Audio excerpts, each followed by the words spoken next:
There's something very fascinating about timekeeping contraptions. I've made quite a few myself, but I have to admit I have great trouble making them very reliable. And when I actually need to know the time, I look for the nearest quartz watch. It's easy to forget just how clever these little things are, particularly because you hardly ever need to do anything to them. And they're so accurate, they rarely need setting. So in this programme, Rex and I are going to rescue them from obscurity and look at their history and how they work. The earliest timekeeping device was simply a stick in the ground. The ancient Egyptians measured the angles of the shadows it cast, and the Greeks measured their length. This may seem rather crude, but people didn't usually need to know the time very accurately. It was usually quite good enough just to have some idea how much daylight was left. And the stick does have the enormous advantage, like the quartz watch in fact, that it never needs setting. The Greeks and Romans also had water clocks, but these were mostly just bowls with a hole in. Clock started. They were used as timers for rationing irrigation water. That's it. Time's up. Oh, that's right. My campus is hardly dampus. They were also used in the courts for timing the speeches. Unscrupulous senators are said to have gone to great lengths to make their opponents thirsty to shorten the speeches.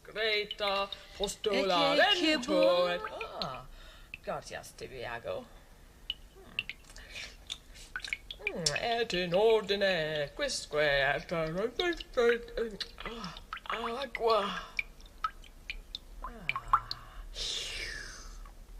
Oh! The first people to attach any great importance to accurate timekeeping were the medieval monks. They had up to 9 services a day, and it was considered vital to hold them at precisely regular intervals. At first, these intervals were set by water clocks, but at some point in the late 13th century, the first mechanical clocks appeared. Initially, they didn't bother with dials. The important part was the bell, which summoned the brethren to prayer. Our word clock comes from the French cloche, meaning bell. This particular clock is one of the oldest still working in a church. It's about 400 years old. Although it obviously doesn't look at all like a quartz watch, the principles on which it works are really remarkably similar.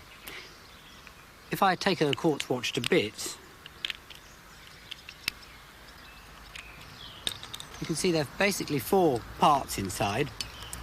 There's the display, the battery, the silicon chip, which is under this blob of plastic, and this little tin can that contains the actual quartz crystal.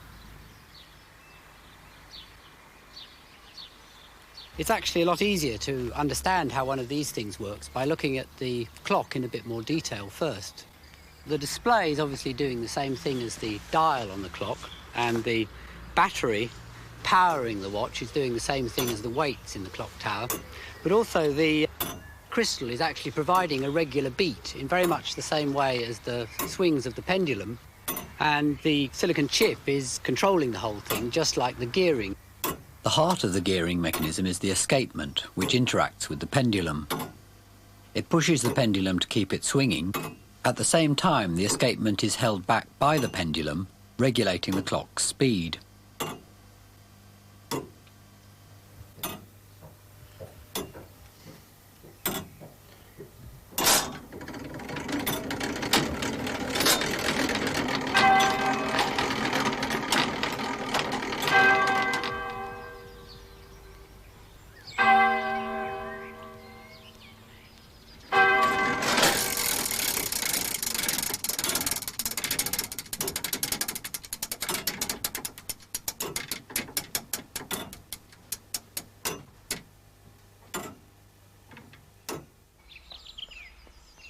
The properties of the pendulum were discovered by Galileo in 1590.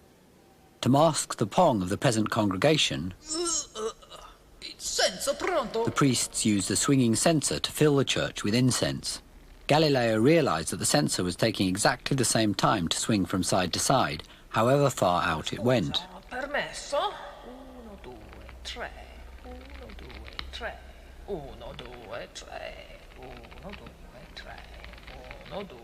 He had trained as a doctor and used his pulse to time the swings.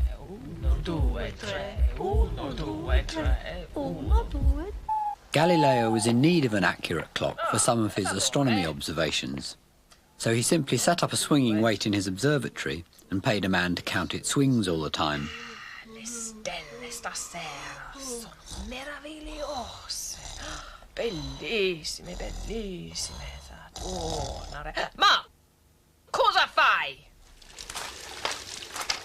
The solution to this problem was to fit the pendulum to a mechanical clock, and this has remained the basis of clockwork ever since. This is the escapement wheel and pendulum of a water clock I'm building for Felixstowe Town. The water acts like the weight on the church clock, pushing the escapement wheel round. The escapement interacts with the pendulum in the same way.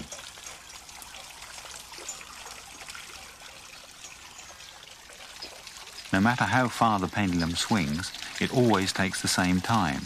The only way to alter it is to raise or lower the weight.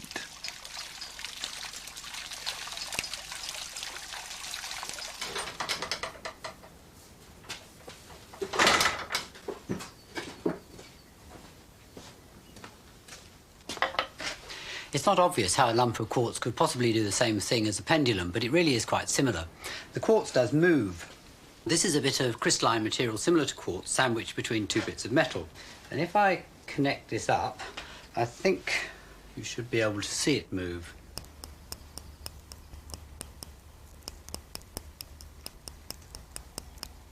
The electricity is making the quartz distort. This was discovered by Pierre and Marie Curie in the 1880s and called the piezoelectric effect. In the watch, it's used to make the crystal vibrate.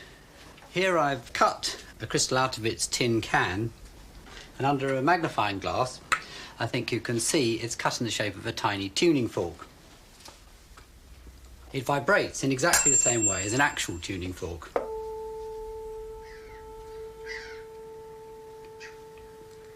These vibrations have a stable, natural frequency, just like the swings of the pendulum, though in the quartz crystal, the movement's much too small and fast to be visible. The piezoelectric effect also works in reverse. So if I distort this cylinder of crystalline material, by squashing it, it actually creates some electricity.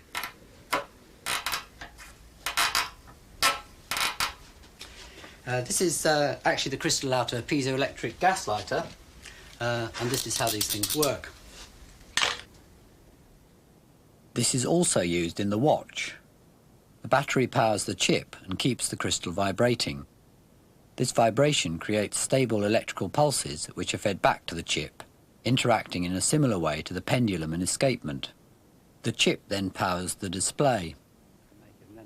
Although this basic idea of a bit of vibrating quartz is really quite simple, it's only recently replaced clockwork, which had been continuously refined ever since its first monastic appearance in the 14th century. This collection is in Bury St Edmunds, and the curator is Lord Middleton. Well, from the early church clocks, the clocks quickly became much more elaborate and more lavishly decorated. When did the first portable mechanical watches or clocks? Around about the year 1450, by Peter Henlein. This is an example of one. You can see it's a fairly sizable machine, not exactly portable. You have to have a very tough pocket to put it in. You obviously couldn't fit pendulums and a weight in a thing like that, though, could you? No, you couldn't. No, that would be ridiculous. No, these were spring-driven. This one here, for example, is a spring-driven clock. There is a false pendulum on it. You set it ticking. In fact, it's not really a pendulum. It's just a balance. But the other thing about it is amazingly thick they are. The spring is inside the barrel here. And they work reasonably well, but again, you'd have to check it every so often with the sundial. That's the frequency of sundials in every church, I'm certain, because of people needing to alter their watches. Is the jewelled one, would that be a lady's watch? Or?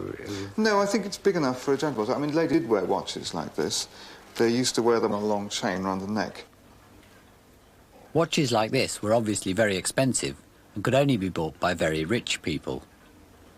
The first really cheap, mass-produced clocks and watches started being made in America in the 1840s. The one over here, which I like particularly because it's rather splendid, it has a railway timekeeper written all over it. It's a sure sign of really poor quality. I don't know how American railways were run, but whether they run on time. But if they were run according to watches like this, they've never got anywhere. Not only could ordinary people start to afford a watch, with the coming of factories and railways, they actually needed one. Oh, there's plenty of time to catch a train, but... However, watches were still set by sundials, so the time was slightly different in every town. Okay, my man, I know my watch is right, so where's the train gone? Train left on time, sir. Oh, no, I should have 5 minutes at least. What's happening? Well, your watch is on local time, you see. And we run on railway time here. Train left when it should have done. You let the train go early! Now get him, Wolfie! Oh! The idea of a wristwatch is surprisingly recent. They first became popular among artillery officers during the First World War. It was a considerable technical feat to miniaturize all the parts to this extent. Mechanical wristwatches are among the most sophisticated mechanisms ever made and have always been regarded as treasured possessions. My dear, for all lang syne, we'll take a cup of I'm so proud. Oh, just wait till the gang sees this. Hey, kids, come on running. Oh, it's just perfectly perfect. And so are you, both of you, Mom and Dad. Well, Sally, you're our big girl now. Mother and I wanted our present to tell you just how proud we are of you. Riley, what is it? Look, Mrs. Brown. Oh, my God. Oh, it's beautiful. Today it may seem obvious that electronics provides a simpler way to miniaturize the watch. But it wasn't until the 60s that all the parts became small enough to make the idea practical.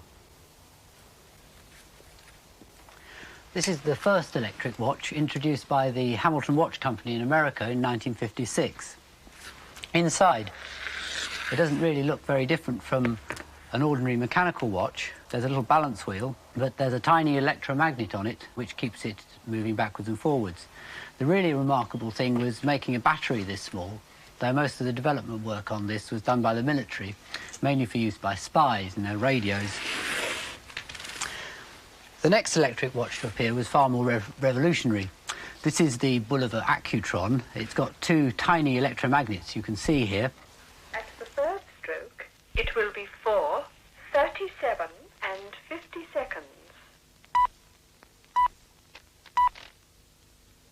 The Bulova Accutron uses a new electronic timekeeping principle, a tuning fork. Listen. A tuning fork to give you accuracy to within a minute a month, guaranteed. Never bet against a Bulova Accutron, the most accurate watch you can buy. You can see this easier on this Bulova clock. If I pop a battery in, I think you'll be able to see the tuning fork here start to vibrate. This really is an exact mechanical equivalent of the Quartz watch.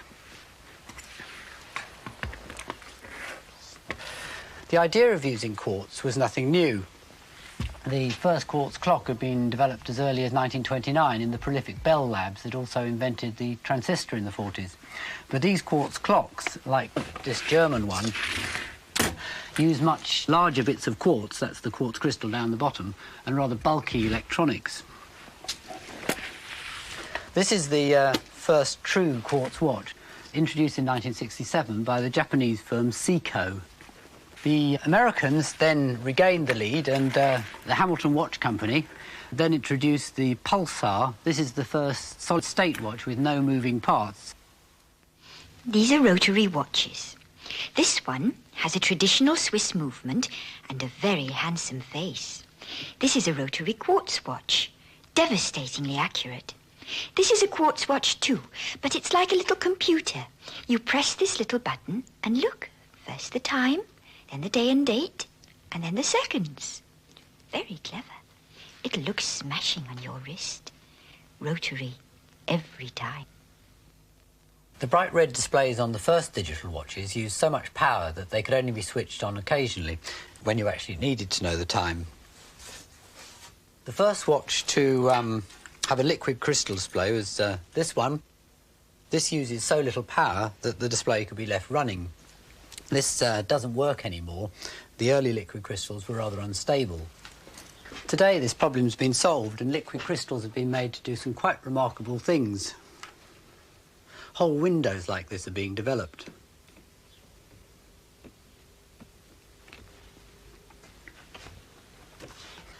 This is a bottle of liquid crystal. It's actually a liquid. And the watch display is made by sandwiching it between two bits of glass. I'll clip them in here and put a drop of liquid on top. It'll slowly seep into the gap. Oops. Mop up the surplus. Now, these two bits of glass are coated with a square of a transparently thin metallic layer that can conduct electricity. So if I now, connect it up, one on the top here, and one on the side, it doesn't appear to do anything at all. What we need to make a complete display is a pair of Polaroid sunglasses.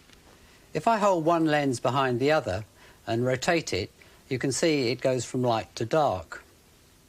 Well, if I now put the sunglasses in the clip as well, one lens in front of the sandwich and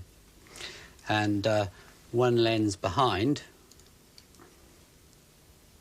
like that, and now I connect it up again, you should be able to see the electricity has the effect of polarising the liquid crystal material.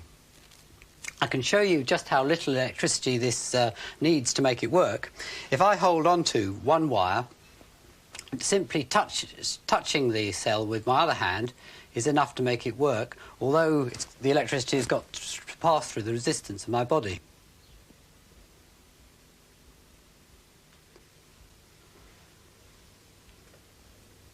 To make the complete watch display, the metallic film is simply split up into segments, each of which can be separately connected. This liquid crystal display is all still connected up, but of course it's completely invisible until the Polaroids are in place. And a real watch display also needs a bit of aluminium behind to reflect the light.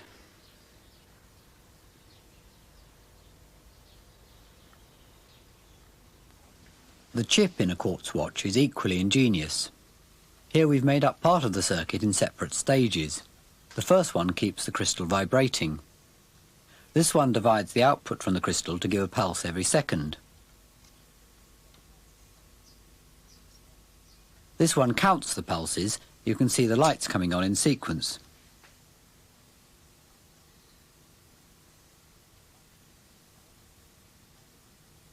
Finally, this one converts the count to a random-looking array of lights. Arranged in the right places, though, these create the familiar digital numbers.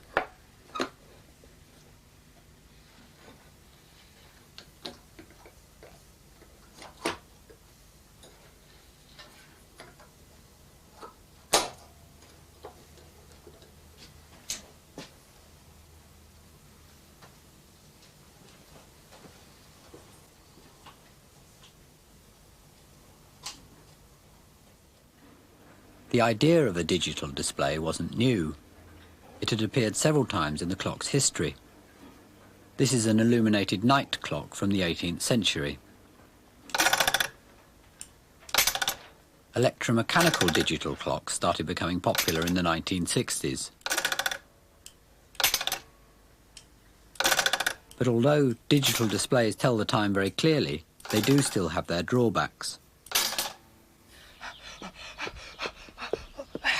To be late for the opera. I wonder what the time is. 5:49, and then if I'd be there by about 6:02, it won't start before then, will it? But that leave me with 13. No, it must be 13 minutes. Excuse me, madam. I wonder if you could tell me what time it is. Yes, love, it's 10 to 6. 10 to 6? Oh, good heavens!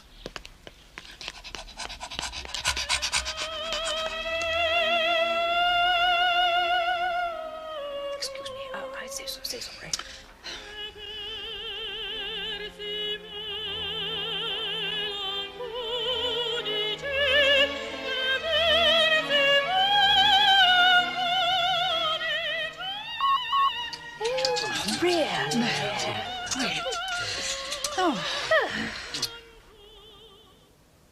Today, dial watches are back in fashion, but now they're all quartz controlled. The crystal, the battery, and the electronics are almost the same as in the digital watch. but now there's a tiny electric motor driving the hands round instead of the liquid crystal display. Although the quartz watch is very accurate, it is still affected by temperature. I set 2 watches to exactly the same time a few hours ago, and I put one in a low oven. If I take it out again now,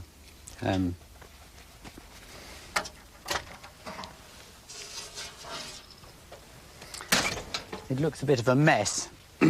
Let's take this bit of plastic off, and the liquid crystal display goes completely black. It stops working above a certain temperature. But I think if I leave it to cool down now, you should be able to see that the quartz has been affected by the heat, and they no longer tell the same time.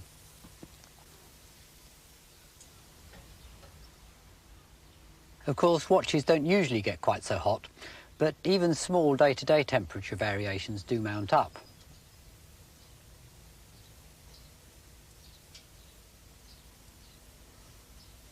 Keeping the quartz crystal at a precise, even temperature greatly increases the accuracy.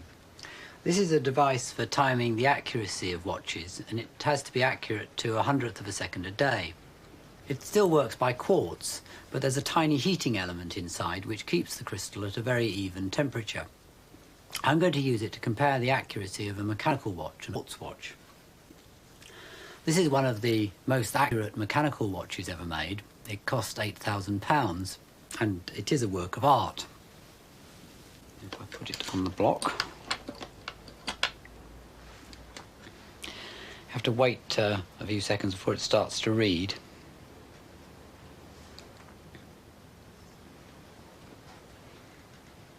And you have to average several readings. Over about a minute, I worked out that this one was averaging about 2 seconds a day fast. Now, if I compare this with a £1 quartz watch, it's on a different setting, you can see this is averaging less than a second a day fast. In general, quartz watches can be about 10 times more accurate than mechanical ones. Some time ago, I bought a cheap digital watch from a filling station. And it worked perfectly for about 4 months, and then the battery failed. So I set about to repair it and realised that the cheap plastic case was actually physically welded together, and there was no way you could actually get at the works. So I set about it with a hot scalpel blade and halved the watch.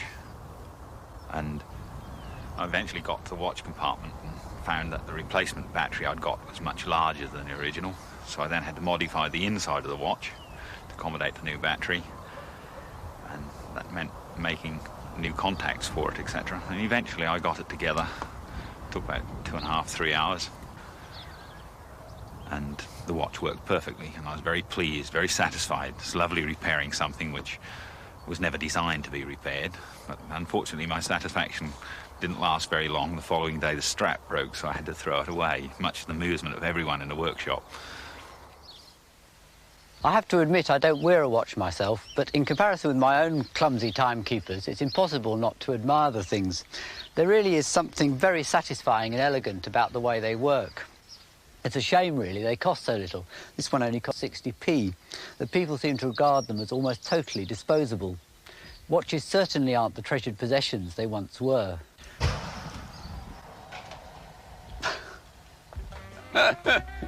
Whoops. Wasn't it shut before? I thought...